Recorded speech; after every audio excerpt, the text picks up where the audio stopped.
Демек ушу жүрөгүбүз оңолсо, көз карашыбыз, көзүбүз оңолот, тилибиз оңолот, алкымыбыз оңолот, оюбуз оңолот, колубуз, путубуз, бардык дене оңолот экен. Эгерде жүрөк бузулса, бири-бирибизге көрө албастык болсо, бири-бирибизге кара ниеттик болсо, бири-бирибизге текеберлик болсо, анда бул жүрөк бузулган жүрөк деп коет.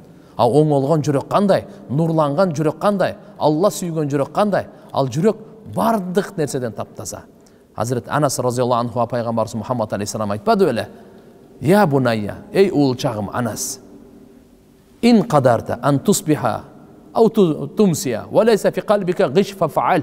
Ey oğulçağım Anas, эгерде сен күчүң жетсе, саартан кечке чейин, кечтен саарыкка чейин ушундай абалда өткөрү, жүрөгүңдө бир адамга дагы жаманды каалоо деген жок. Анда фа'ал, фаштахид, аракет кыл, ушуну жүрөгүңдө ал. Эмне үчүн? Ya bunayya, ey oğulçağım Anas, dalika min sünneti. Bul meni sünnetim deyt. Жүрөктө бир адамга дагы кек кармабай, өч алуу деген болбосун, текеберлик болбосун, көрө албастык болбосун, сараңдык болбосун, мунафыктык, эки жүздүк болбосун, кара ниеттик, жамандык каалоо болбосун. Жүрөгүбүздү ушул нерседен тазалай турганга Алла Таалам Кур'ан-ы Карим берди, Рамазан ай берди. Пайгамбар саллаллаху алейхи ва саллям бир хадис айткан. Ошо хадисти улантып коеюн. Айтып атат, бул менин сүннөтүм дейт. Ey Anas, ким менин сүннөтүмдү жакшы көрсө, ал мени жакшы көрүптүр. Ким мени жакшы көрсө, мен менен чогуу бейиште бирге болот дейт. Урматтуу энелер, урматтуу эже карындаштар, баарыбыз каалайбыз. Биз бала чакабыз менен, пайгамбарыбыз менен чогуу бирге болоюн деп. Анда келиңиздер, биз өзүбүз баштайлы. Кандай? Пайгамбарыбыз айтып атат, ким ушу сүннөткө амал кылса, мени жакшы көрүптүр, мени жакшы көргөн пайгамбарыбыз менен бирге бейиште мен менен бирге болот дейт. Андыктан иншалла келиңиздер пайгамбарыбызды жакшы көрүү үчүн анда жүрөктөрүбүздү оңдошубуз керек экен. Бир хадисте пайгамбарыбыз айтат, адам баласынын жүрөгү заңдайт деди. Дат басат деди. Кандай? Темирге суу тийгенде дат баскандай эле. Сахабалар сурады, "Я Расулалла, анын тазалана турган жолу барбы? Оңоло турган жолу барбы?" Пайгамбарыбыз, "Ооба, бар" деди. Не деди? Кур'ан-ы Каримди окуу, өлүмдү эстөө деди. Ушул эки амал, ким Куранды көп окуса, ким өлүмдү көп эстесе, анын жүрөгү таптаза. Анын жүрөгү тазалана берет. Күн сайын нурлана берет. Жүрөк тазалап оңолгон сайын адамдын денеси оңолот. Адам денеси оңолгон сайын бу дүйнөгө келе турган буга абалы, ал эми ахирети ал турган кеп оңолот. Ошондуктан урматтуу эже карындаштар, Кур'ан-ы Каримди көп окуп, өлүмдү күн сайын эстейли. Рамазан айда өлүмдү күн сайын эстейли. Өлүмдү күн сайын эстегенде өлүм тез келип калбайт. Өлүмдү эстебей койсок, бизди унутуп калбайт. Өлүм эч качан адашпайт. Өз учурунда келет, эрте кеч келбейт. Өлүмдү эстөө ибадат. Өлүмдөн өткөн адам баласы оңолуусуна насаат жок. Өлүмдөн өткөн насаат жок. Ошон үчүн пайгамбар саллаллаху алейхи ва салламга ансарлык 10 сахаба, Ибн Умар радıyallahu anhuma ал дагы айтат, биз ансарлык 10 киши менен кирип бардык эле. Пайгамбарыбыз Мухаммад алейхиссаламдан бир ансарлык сурап калды. Ансар деген Мединада жашаган сахабалардан. Ya Resulallah, man akyasun nas, ve man ahzamun nas. O Allah'ın elçisi. Adamlardan en akıllısı kim? Adamlardan en estüsü kim? Peygamber sallallahu aleyhi ve sellem ne dep cevap verdi? En akıllı kim eken? En estü kim eken? Alamlığa meyrim bolup kelgen Peygamber Muhammed aleyhisselam'ın cevabını oğunuz. En akıllı adamdın, en Allah'ın süykümdüğü kalayık kalkın anın cevabını oğunuz. Ne dedi? Aktaruhum zikran lil maut ve aktaruhum istidadan lil maut. Alardan kimisi ölümdü gövrök estese, kimisi gövrök ölümge dayardık görse, mına oşolor en akıldılar da vatat. Andıktan Ramazan ay, kelingizler tuğandar, biz gün sayın şu menen gana, biz özümüzді nafsımızды жеңе алабыз. Nafsımızды жеңе алабыз. Ушуга чейин тооба кылайлы. Көбүнчө урматтуу энелер, сиздер капа болбоңуздар. Пайгамбар саллаллаху алейхи ва саллям Алла Таалам чакырып барганда, Мейрачка чыкканда, бейишинде көрсөттү, дозогунда көрсөттү. Дозокта анын көпчүлүгү аялдар экен деп айтты. Себеби дегенде, якфурна аширатахунна, булар күйөлөрүнө шүгүрсүздүк кылганын себебинен деп. Андан кийин ушундай көбүнчө каргыш айткан себебинен дейт. Ошон үчүн келиңиздер ушу 30 күн жолдошторуңуздарга, жарыңыздарга, күйөлөрүңүздөргө шүгүр кылыңыздар. Алла Таалага алхамдулилля деп мейли. Биз мына карабаңыз, ислам дини мындай да. Бул мага эмне кылып коюптур дейбиз да бизчи. Андай эмес. Мен эмне кылдым? Мен эмне кылдым? Алла Таала маңа буйырды. Бұл қылғанына өзі қабырда өзі жооп берет. Ахиретте қылғанына өзі жазасын алат. Жакшы, жаманы. Бирок мен қылғаныма, мен Алла Субхана ва Таала маңа буйрук берип атат. Мен оңолойын. Маңа буйрук болуп атат. Мен жакшы болойын. Мен баары менен жакшы болойын. Баары мен менен жакшы болсун, бул кыйын. Бирок мен баары менен жакшы болойын, бул оңой нерсе. Андыктан мына оңолгонго Алла Субхана ва Таала Рамазан айын берип атат. Бул жерде Рамазан айын кандай өткөрүшүбүз керек? Мүмкүн болушунча Кур'ан-ы Каримди көп убакытты Куранга беришибиз керек. Экинчиден, көбүрөөк зикир кылышыбыз керек.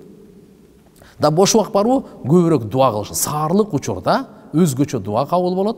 Тахажжудду каза кылбай, кээ бир адамдар саарлык ичип алып, сразу жатып алат дагы, багымдаттын убактысы келип, багымдат каза болот. Бир фарызды аткарып атат, бир фарызды каза кылып атат. Бул акылдуулук эмес экен. 5 убакыт намазды каза кылбай окуйлу. Эркектер жамаат менен каза кылбай окусун, жумуштарды кичине азайтсын, дүйнөнүн аркасынан жүгүргөндө кууганды кичине азайтып турсун. Кудай кааласа Рамазан айдан кийин деле болот. Бул айда кичине өзүбүздү кармайлы, өзүбүздүн эсеп китеп нар жак бер жактарыбызды жыйынтыктайлы. Ушул күнгө чейин мен канча Алла Таалага баш ийдим, канча Алла Таалага баш ийбестик кылдым депчи. Ошон үчүн дагы айта турган, биз көбүрөөк зикирден, мынакей пайгамбарыбыз саллаллаху алейхи ва саллям айтат. Эки сөз бар дейт. Ал таразада өтө оор, тилге өтө жеңил, мээримдүү, Алла Таалага өтө сүйкүмдүү деп. Бизге эртеге кыямат күнү барганда эч ким бир сооп бербейт, билип коюңуз. Ал күн жөнөкөй күн эмес. Ал күн коркунучтуу күн. Ал күн өкүнүчтүү күн. Ал күн бактылуу менен бактысыздыктын чечим чыгарчу күн. Ал күн ар бир адам нафси, пайгамбарлар дагы өзүм жаным деп кала турган күн. Ата балага, бала атага күйө турган күн эмес ал. Кур'анда Алла Субхана ва Таала ал күн тууралуу мындай деп койгон. Яума яфирул мар'у мин ахи ва уммихи ва аби ва сахибатихи ва бани. Ал күн ушундай күн. Адам баласы яума яфирул мар'у мин ахи, бир тууганынан качат экен. Аялынан качат экен, баласынан качат экен, атасынан качат экен, апасынан качат экен. Бардыгы бири-биринен качат экен. Карабай койбойт эмес, качып кетип калат экен.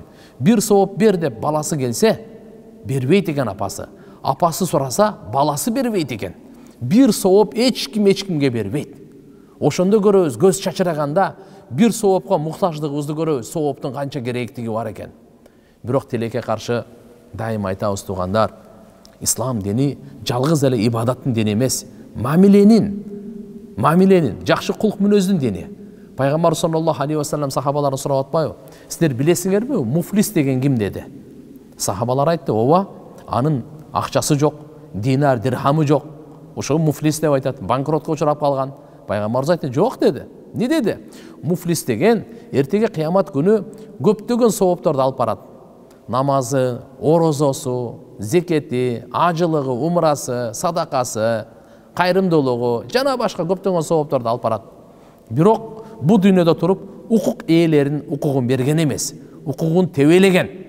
Эми тиги дүйнөдө алар келет экен, Алла Тааладан сурайт экен, бул мени ушактаган, бул мага жала жапкан, бул мени сөккөн, бул мени кордогон, бул мени акым алып бербей койгон, бул мени урган, бул мени каргаган деп укук ээлери келе берип, Алла Таала ал жерде эмне берет? Укук ээлери келсе акысын бериш керек, себеп Алла адилеттүү. Андыктан бунун соопторун ошол алат экен. Намазынын сообун алып кетет, орозосунун сообун алып кетет, кайрымдуулугунун сообун алып кетет, Кур'ан окуганын сообун алып кетет, кыскасы ибадаттардын соопторун келе береткен, алып кете береткен. Эң өкүнүчтүү күн яумул хасра, ушул кыямат күндө өкүнүч күнү деп айтты Алла Таала. Өкүнө турган күн. Кандай? Сизди төрөгөн, сизди чоңойткон апаңызга бир сооп бере албай, ошол күнү сиз кимди ушактасаңыз, ошого береткенсиз, аргасыз. Кимди каргасаңыз, ошого береткенсиз, аргасыз. Кимге жала жапсаңыз, ошого береткенсиз, аргасыз. Көрбөйсүзбү? Апаңызга бере албаган, бу дүйнөдөгү махлуктардан эң ыйык апа, эне, ошол көзү чачырап, балам, бир эле сооп берчи дегенде сиз ага бере албайсыз. Айтып коеюн, бере албайсыз. Бирок сиз бирөөгө бергенге аргасыз бересиз. Ал ким эле? Бу дүйнөдө кимди ушактагансыз, ошого бересиз. кимге жала жапкансыз, ошого бересиз. Кимди сөккөнсүз, тилдегенсиз, каргагансыз, ошого бересиз. Кимдин акысын алып туруп бербей койгонсуз, ошого бересиз.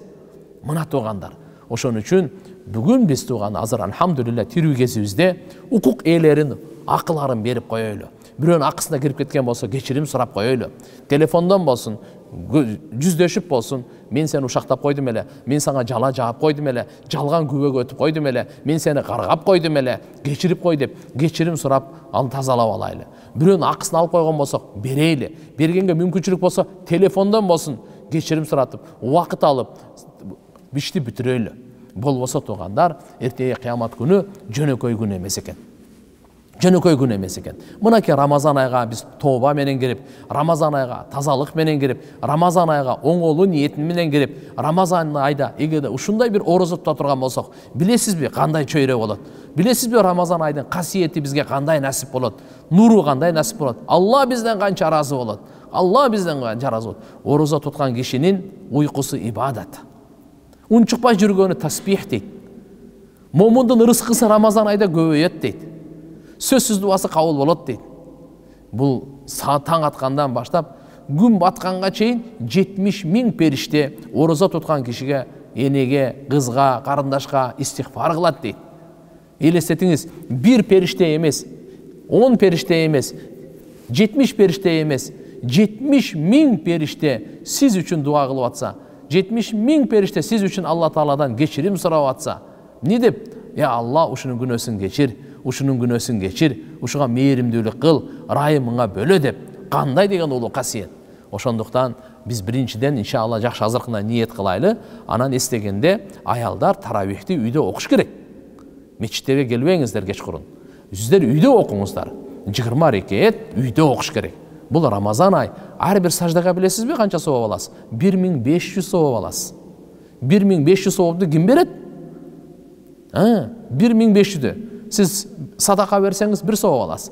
А сиз бир саждада Рамазан айда 1500 сооп аласыз. Пайгамбар саллаллаху алейхи вассалам айткан, Рамазан айда ким сажда кыла турган болсо, ошол бир саждага 1500 сооп алат. Ал эми кимде ким күндүзү же түндөсү ал намаз окуп сажда кыла турган болсо, Алла Таала бейиштен ушундай бир дарак берет. Анын көлөкөсү ушунчалык чоң, күлүк ат менен 500 жылда да көлөкөсүн басып өтпөйт дейт.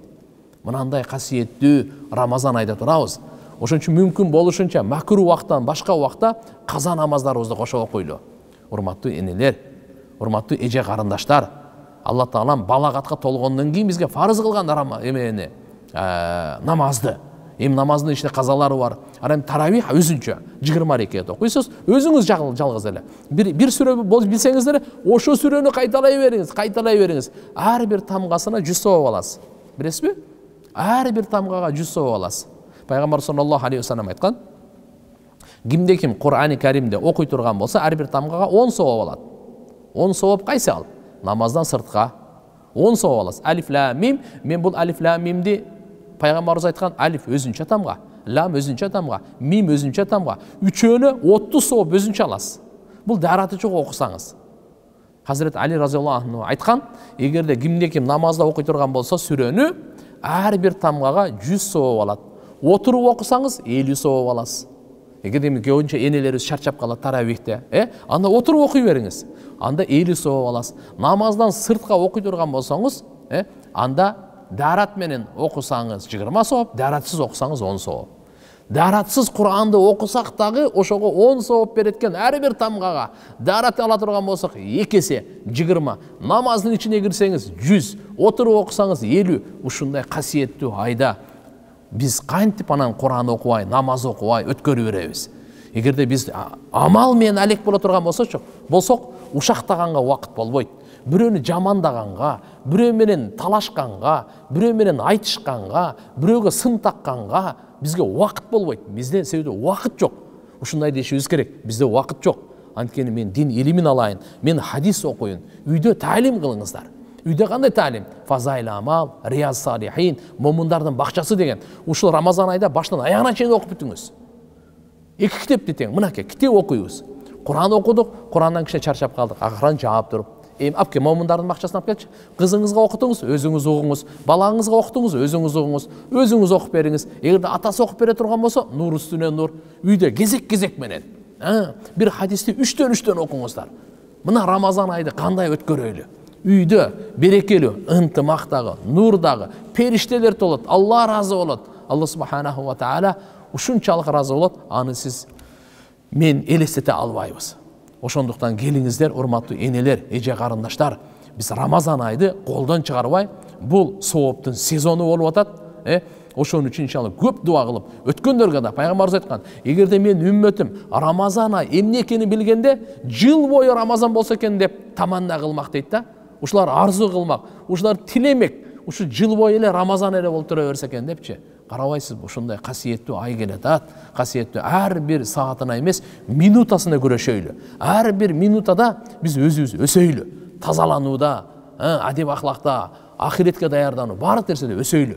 Күн сайын оңол. Анан азыр айтып атканда, мынакей таравих намаз, аялдар бул дагы суннати муаккада. Эркектер го мисалы мечитте келип окуйт, бирок аялдар үйүндө 20 рекет. Зерикпеңиздер, шашылбаңыздар. Кичине чай пай ичти, тамак ичтиңизби? Окуңуз. Да кичине чарчап калсаңыз, эчтеке эмес, 4 рекет окудуңузбу? Таравих деп ошонун үчүн айтат. 4 рекет окуп туруп, эс алыңыз деген сөз. Кайра 4 рекет окуп, эс алыңыз деген сөз.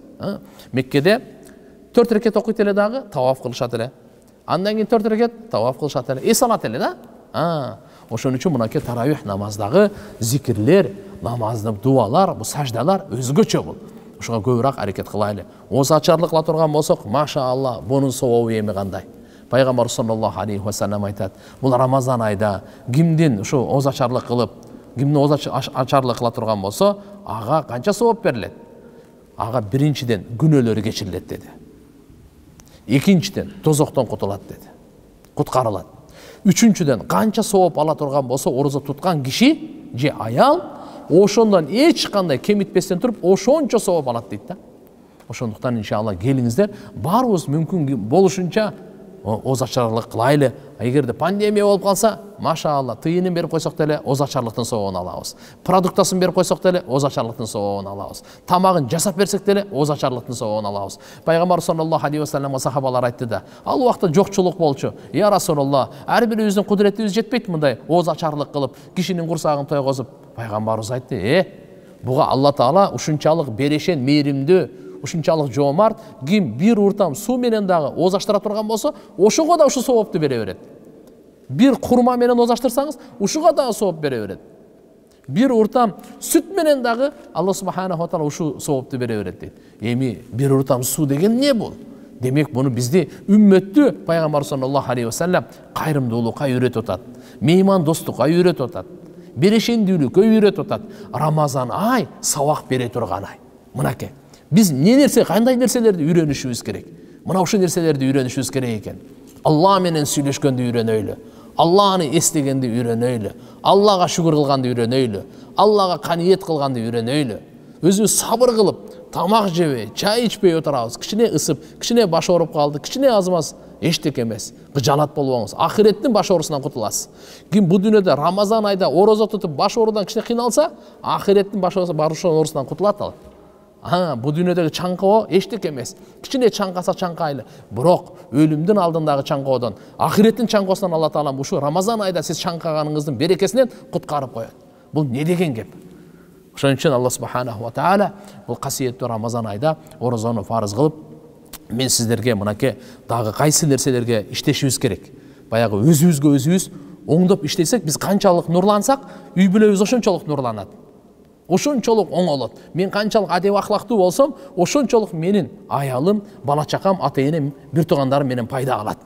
Мен канчалык бузулсам, ошончолук менин кесепетим тиет да, туурабы? Ошон үчүн мына жердеги биз өзүбүз оңолууну ниет кылайлы дагы, өзүбүз иштей берели. Бекер бир дагы сөз сүйлөбөйлү. Пайгамбар саллаллаху алейхи ва саллям айткан, мусулман эркек, мусулман аялдын чырайы эмнеде? Чырайы эмнеде? Чырайы ол бети колун самындап жууп, шампунь менен тияк бака атер бар, бир балакеттердин баары жармаштырып алгандай эмес экен да. Мин хуснул исламил мар'у таркуху ма ла яни. Мусулман адамдын чырайы бекер сөздү таштоодо.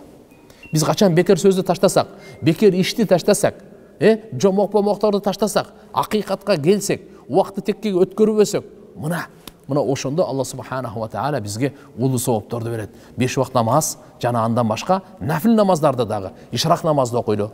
ишрақ намазды оқиды. Пайғамбар саллаллаху алейхи вассалам мындай деген да: кимде ким бағымдат намазды оқығандан кейін ишрақ намазын оқи тұрған болса, қабыл болған ажылықтың жана умраны соғып етеді дейді. Демек, урматтуу энелер, барыбыз Алланы бересиз деп койбойлу. Алла көрүп турат. Алла Таала угуп турат. Алла билип турат. Ошо жүрөгүбүздү соктуруп атат. Жоктон бар кылгандагы, бардан жок кылгандагы, эртеге кайтып бара тургандагы баары жараткан Алла. Бул ааламдын кожоюну. Пайгамбар саллаллаху алейхи ва саллям жакшы көргөн сахабасы Муаз разияллаху анхуга айткан эле: "Эй Муаз, мен сени жакшы көрөмүн. Андыктан мен сага бир осуят айтып коеюн. Сен намаз окугандан кийин ушул дуаны ар бир намаздан кийин окууну таштабагын" деген да. Кайсы? Аллахумма а'инни ала дикрика ва шукрика ва хусни ибадатик. Мына Пайгамбар саллаллаху алейхи ва саллям айтып атат: ар бир намаздан кийин ушул дуаны таштабагын, сөзсүз ушул дуаны айткын. Бунун ичинде касиет, керемет чексиз. Эмне бул? Алла Тааладан жардам сурагын. Бардыбыз Аллага муктажбыз. Алла Таалага муктажбыз. Жашоодо деле, ден соолукта деле, амандыкта деле, ырыскыда деле, бардыгы эле. Бирок булардан дагы жогору турган Алла Таалага муктаждыгыбыз Алла Таалага шүгүр кылганда муктажбыз. Алла Тааланы эстегенде муктажбыз. Аллага баш ийүүдө муктажбыз. Алла Таалага таат ибадат кылганда муктажбыз. Ошон үчүн Пайгамбар саллаллаху алейхи ва саллям айтып атат, мындай дуа кыл дейт: Алла, мага жардам бергин. Өзүңдү эстегенге мага жардам бергин. Мен сени эстейин, Алла. Эстегим келет. Бирок сен жардам бербесең мен каякта эстеймин? Ошондуктан сен мага жардам бергин, сени эстейин, Алла. Алланын жардамына жараша Алланы эстей алат экенбиз. Алла, мага жардам бергин. Эмнеге? Сага шүгүр кылганга. Алла, мен шүгүр кылганды каалаймын. Мен сага шүгүр кылганды каалайм. Бирок сен жардам бербесең мен каяктан шүгүр кылам? Ошон үчүн сен мага жардам бергин, сага шүгүр кылганга. Алла, сен жардам бергениңе жараша мен шүгүр кылам деген сөз. Алла канчалык бизге жардам берсе шүгүр кылганга, неаматтардын ошого жараша. Жана мен чырайлуу ибадат кылайын, чырайлуу кулчулдук кылайын. Алла, сен мени кул кылып жараттың, ибадат кылып ибадатка жараттың. Алла субханаху ва таала ошон үчүн жаратты го. Ошого чырайлуу ибадат кылганга сенин жардамыңа муктажмын. Сенин жардамыңа муктажмын. Жардамыңа жараша чырайлуу ибадат кыла аламын. Кандай? Чырайлуу орозо кармайын, чырайлуу Куран окуйун, чырайлуу зикир кылайын, чырайлуу намаз окуйун. Кудай кааласа ачылып калса чырайлуу ажылык умрага да барайын. Ибадаттардын баардыгын чырайлуу кылайын. Ошого сен жардам бергин деп ар бир намаздан кийин сурады деп атат. Алланы эстегенге жардам сурагыла, Аллага шүгүр кылганга жардам сурагыла, Аллага чырайлуу ибадат кылганга жардам сурагыла. Анткени ибадат үчүн жаралгансыңар дейт. Зикирден мурат таат. Куллу закир мути'. Пайгамбарыбыз айткан: ар бир зикир кылуучу Аллага баш ийүүчү. Демек, Аллага баш ийгенге Алланын өзүнөн жардам сурайлы. Алла, сен ааламдын кожоюнусуң. Алла, мен сенин бендеңмин. Сага баш ийүүм мойнумдагы милдетим. Бул мен үчүн чоң сыймык, мен үчүн бакыт. Алла баш ийгенди жакшы көрөт. Ошон үчүн пайгамбарларды жиберген. Бул дүйнөдө, бул жерде Алла Таала бузукулук үчүн жараткан эмес. Алла Таала бул жерде кан төгүү үчүн жараткан эмес. Бул жерде туруп Алладан башкага шүгүр кылыш үчүн жараткан эмес. Алладан башканы макташ үчүн жараткан эмес. Алла Тааладан башкадан үмүт кылыш үчүн жараткан эмес. Анткени казыналардын чексиз Алланын алдында жараткан Алла субханаху ва тааlanын тарабынан эки нерсе чыгат. Урматтуу энелер, кулак салып угайлы. Кулак салып угайлы. Амал кылыш үчүн угайлы. Өзүбүздүн жашообузду нурлаш үчүн угайлы. Бала чакабызга тарбия бергенде ушуларды айтыш үчүн угайлы. Кандай? Пайгамбар саллаллаху алейхи ва саллям айтып атканы бул хадистен маалым болду. Алланын тарабынан эки нерсе бизге жүздөнүп келип турат экен. Биринчиси Алла Тааланын өкүмдөрү. Экинчиси Алла Тааланын неаматтары. Алланын өкүмдөрүнө баш ийүү керек, Алланын неаматтарына шүгүр кылуу керек. Мына бизден дагы эки нерсе болуш керек экен. Алланын тарабынан эки нерсе келет, биздин тараптан эки нерсе болуш керек. Алланын тарабынан өкүмдөр келеби, ошого биз баш ийели. Рамазан айда орозо туткула деген өкүм келдиби, биз баш ийип орозо кармайлы. 5 убакыт намазды күн сайын жаңыланып өкүмдөр келип турат, биз ошого баш ийип намаз окуйлу деген сөз да. Демек, Алланын тарабынан өкүмдөр келет, биз ага баш ийели, баш ийүүгө Алладан жардам сурайлы. Баш ийүүгө Алладан жардам сурайлы. Экинчиси, Алланын тарабынан неаматтар келет. Вама бикум мин ни'матин фаминаллах. Вама бикум мин ни'матин фаминаллах. сіздерге қандай ғана немат жетпесін, ал Алланың тарауынан келді. Алланың тарауынан келді. Пайғамбарымыз күн сайын таң атқанда шу дуаны қылады әлі. Күн сайын таң атқанда шу дуаны қылады әлі. Аллахума ма асбаха би мин ни'матин фаминка вахдака ла шарика лак фалакал хамд ва лака шукур. Я Алла, ушу таңға қайсы немат менен ғана жетпедім? Бұл сенің тарауынан болды. Жалғыз сенің тарауынан. Ешбір шерик жоқ. Андықтан саңа мақтаулар, саңа шүгірлер болсын депші. Мынаке, таңға жетсек дағы денсаулықта жеттіңіз бе? Алланың нематы. Амандықта жеттіңіз бе? Алланың нематы. Ақылыңыз жайындауы? Алланың нематы. Иман орындауы? Алланың нематы. Мынаке, таңға жеткенде қайсы да нематменен жетсеңіз, Алла Тааланың тарауынан. Демек, Алланың тарауынан бізге нөшөрлөгөн жамгырдан да көп нематтар келіп тұрады екен. Ошо нематтарға біз шүгір қылышыбыз керек. Әрбір нематқа шүгір қылышыбыз керек. Әрбір нематқа шүгір қылышыбыз керек. Бірақ шүгір қылуда Аллаға мұқтажбыз. Алладан жардам сұрашыбыз керек. Алла Тааладан жардам сұрашыбыз керек. Ошон үчүн пайгамбарыбыз ушу маанилүү ушул маселеге токтоп, Муаз разияллаху анхуга осият айтып атат. Муаз, мен сени жакшы көрөмүн, мен сага осият айтамын деп атат. Не деп? Әрбір намаздан кейін ушу дуаны эч качан таштабагын. Аллахумма а'инни ала дикрика ва шукрика ва хусну ибадатик. Я Алла, сен мага өзүң жардам бергин, өзүңдү эстегенге, өзүңө баш ийгенге. Жана жардам берген, өзүңө шүгүр кылганга, нематтарыңа кадырлаганга жардам берген мага. Я Алла, мен нематтарыңа шүгүр кылуучу болоюн. Мен закир дагы болоюн, шакир дагы болоюн, абид дагы болоюн деген сөздө. Жана, я Алла, чырайлуу ибадат кылганга да жардам берген депчи. Мынакей, агайын мусулман бир туугандар, урматтуу эже карындаштар, Рамазан айда ушундай касиеттүү ушу сыпаттарга бир токтоп кетсек да, эми бүгүнкү күндө баарыбыз билип эле турабыз, көрүп эле турабыз, үй бүлөдө канча деген ылдыйдөө болуп атат. Аял затынын укуктары боюнча, кыздардын укуктары боюнча, энелердин укуктары боюнча кичине токтоп кетпесем болбойт. Биз өзгөчө балдарды, кыздарды тарбиялоодо эненин өтө чоң жоопкерчилиги. Куранда Алла субханаху ва таала көбүнчө мынау араб тилинде эркектердин сыйгасы деп коебуз. Я юхалладина аману, иман келтирген эркектер дегендей да. А бирок бул жерде бардык адамдарга эле тиешелүү, аялдар деле бар да. Ошондо кээ бир сахабия энелерибизден, я Расулалла, эмне үчүн Куранда ошо эркектерди эле айта берет, анан аялдарга өзгөчө айтылбайт го дегенде, Алла субханаху ва таала ошол аялдарга дагы эстеп өзгөчө сыйга менен, өзгөчө хитап, өзгөчө кайрылуу менен аят түшүргөн. Ал 25-чи аят экен. Gözüme жарык болуп калып, 35-чи аят. Иннал муслимина вал муслимат. Куранда Алла Таала 10 сыпатты айтты. Эркектерге дагы, аялдарга дагы байланыштуу. Акырында Алла өзү вада берип туруп, алардын күнөөлөрүнүн кечирилүүсү жана улуу сооп менен Алла вада берип атат. Ошол 10 сыпатты Рамазан айда биз пайда кылышыбыз керек. Ар бир эне, ар бир эже, ар бир келин, ар бир кыз жана ар бир эркек ушул сыпаттарды биз пайда кылышыбыз керек. Иннал муслимина вал муслимат. Шек күмөнсүз эң биринчи мусулман эркектер жана мусулман аялдар. Вал муъминина вал муъминат. Момун эркектер жана момун аялдар. Вал канитина вал канитат. Баш ийүүчү эркектер жана баш ийүүчү аялдар. Вас садиқина вас садиқат. Чынчыл эркектер жана чынчыл аялдар. Вас сабирина вас сабират. Сабыр кылуучу эркектер жана сабыр кылуучу аялдар. Вал хашиина вал хашиат. Алладан коркуучу эркектер жана Алладан коркуучу аялдар. Вал мутасаддиқина вал мутасаддиқат. Садака берүүчү, кайрымдуулук кылуучу эркектер жана садака берүүчү, кайрымдуулук кылуучу аялдар. Вас саимина вас саимат. Орозо тутуучу эркектер жана орозо тутуучу аялдар. Вал хафидина фуружахум вал хафидат. Уяттуу жерлерин сактаган эркектер жана уяттуу жерлерин сактаган аялдар.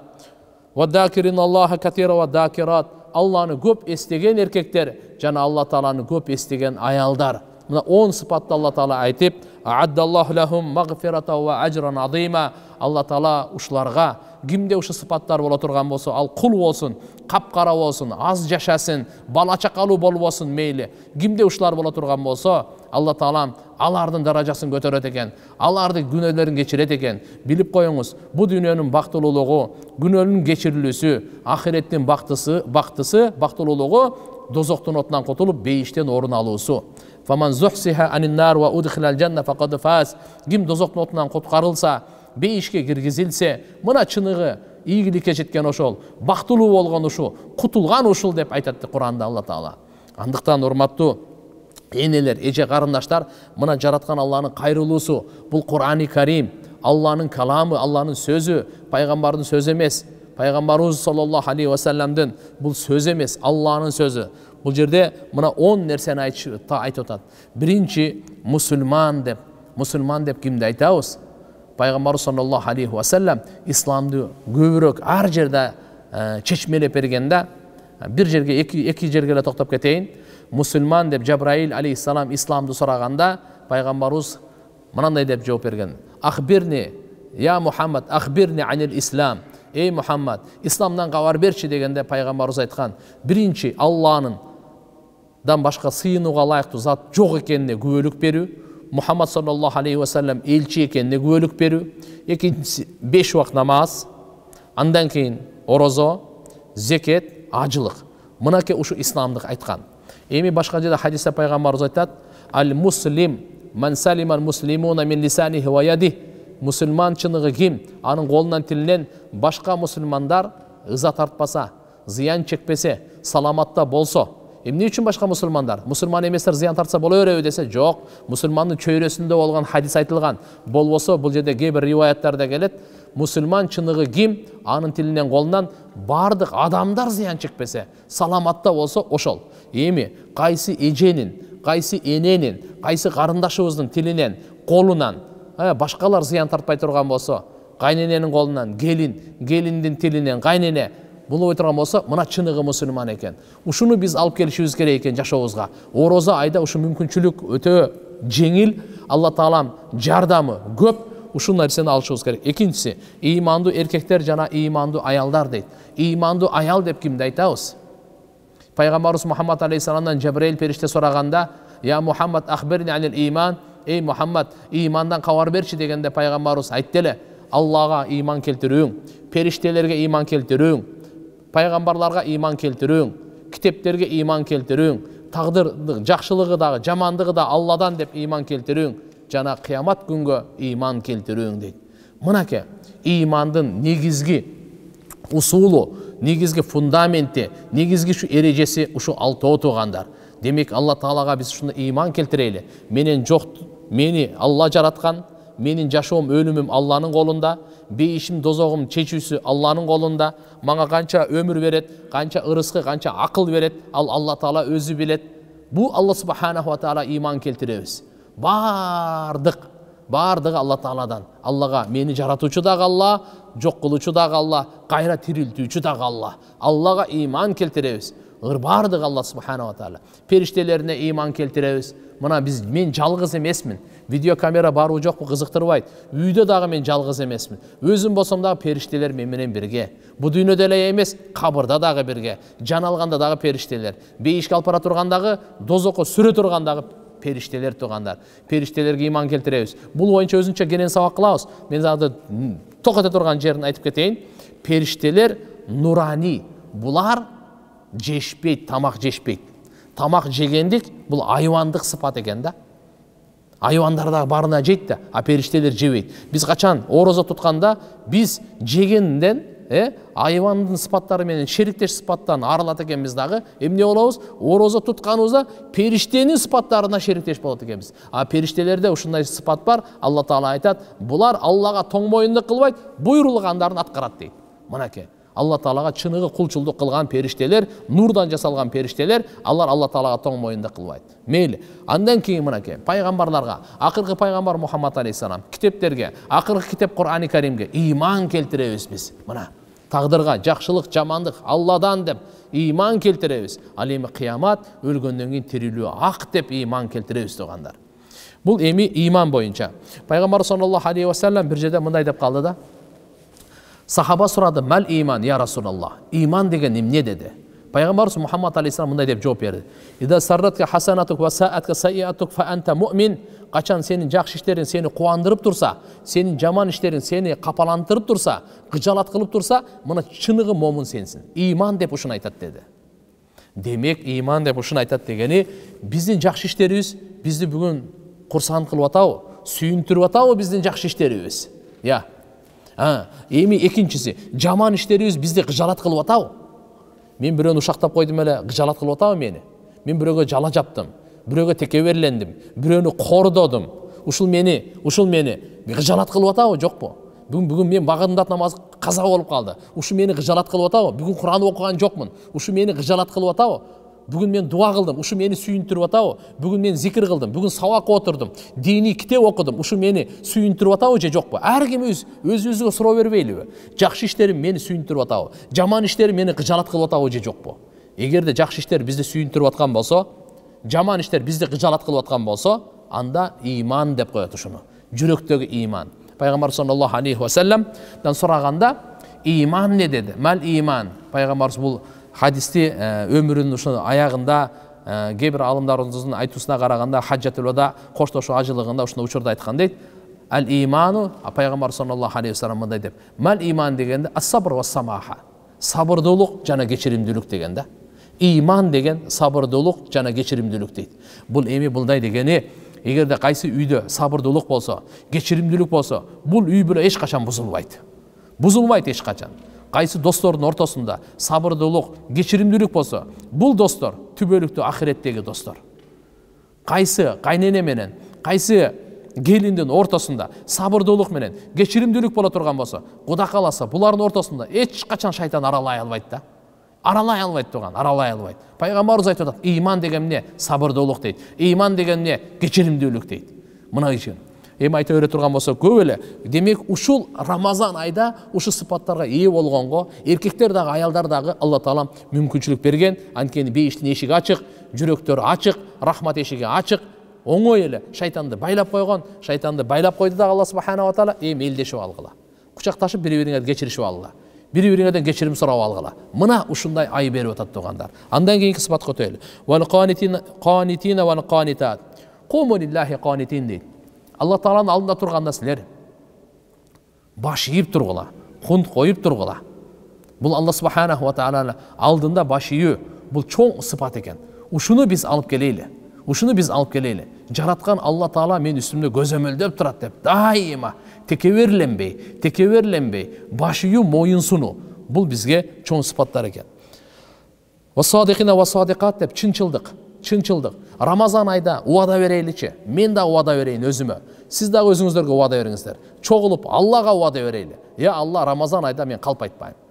Ошу 30 күн ороза кармасам, 29 күн ороза кармасам, Рамазан айда айырмасы жок. Канча күн ороза кармайымбы, бирок мен калп айтпаймын. Ушу тилимден орозомду бузбаймын. Пайгамбар саллаллаху алейхи ва саллам айткан. Орозо бузулуп калат жалган сүйлөгөндө, ушак айтканда деген. Кээ имамдарыбыз, мисалы имам Мужахид рахматулла алейх айткан. Ким ушундай жалган сүйлөсө, Аллахумма салли ала Мухаммад, бирөөгө ушундай ушактай турган болсо, орозосу бузулуп калат дегенге чейин барган. Пайгамбарыбыз айтып атпайбы, ороза калкан, качанга чейин, калкан тешип алганга чейин. Эмнеден тешилет десе, айткан жалган сүйлөгөндөн тешилет деген. Тешилип калат, өзүнүн пайдасы бербей калат да. Бирок көпчүлүк алымдарыбыз, ороза кармаган адам айткан, жумхур бардыгы аксарият айткан, не деген? Ким ороза кармап анан жалган сүйлөсө, ороза кармап жүрүп бирөөнү ушактаса, анын орозосу бузулбайт, бирок орозонун акыйкатына бул жетпейт деген. Орозонун толук сообу буга берилбейт деген. Орозонун толук пайдасын бул сезе албайт экен тугандар. Болбоду дегенде ошон үчүн келиңиздер, мынакей чынчыл эркектер, чынчыл аялдар деп орозо кармаганыбызда биз ниет кылайлычы. Ушу көбүнчө эркектер сөкпөгөнгө, аялдар каргабаганга. 30 ай бирөөнү каргабаңыз. 30 ай бирөөнү жамандабаңыз. 30 ай дейм, 30 күн. Ушул тарбиянын айы.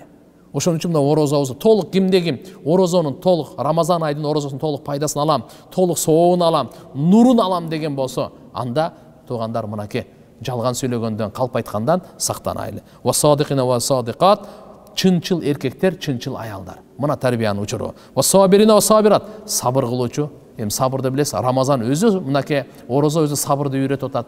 Сабырдуулукту үйрөтүп атат. Алла Таала хашиин ва хашиат, Кудайдан корккондар. Ошо Кудайдан коркуу бизди туугандар эки дүйнөдө бактылыкка жеткирет. Алладан коркуу. Бүгін біз бардық нәрседен қорқабыз, кімден қорқпайбыз? Алладан қорқпайбыз. Бүгін бардық нәрседен қорқабыз. Бардық нәрсе, көлөкөбүздөн да қорқып қалдық. Мына кичинекей айтып атпайбы алымдарыбыз, мына коронавирусқа окшогон оорудан дейсиңер, күнөөдөн ушунчалык коркконубузда мындай башыбызга мындай маселе бале келбейт эле депчи. Ошондуктан келиңиздер Алла Тааладан коркойлу. Алла Тааладын азабынан коркойлу. Андан кийин мынакей орозо туткан эркектер жана орозо туткан аялдар жана уяттуу жерлерин сактаган эркектер жана уяттуу жерин сактаган аялдар Алланы көп эстеген эркектер жана көп эстеген аялдар дейт. Жараткан Алла Таалам баарыбызга ошо Кур'ани Каримде айтылган ушу сыпаттарды насип кылган болсун. Ал эми иншалла азыр суроо жоопторго өтө берейли.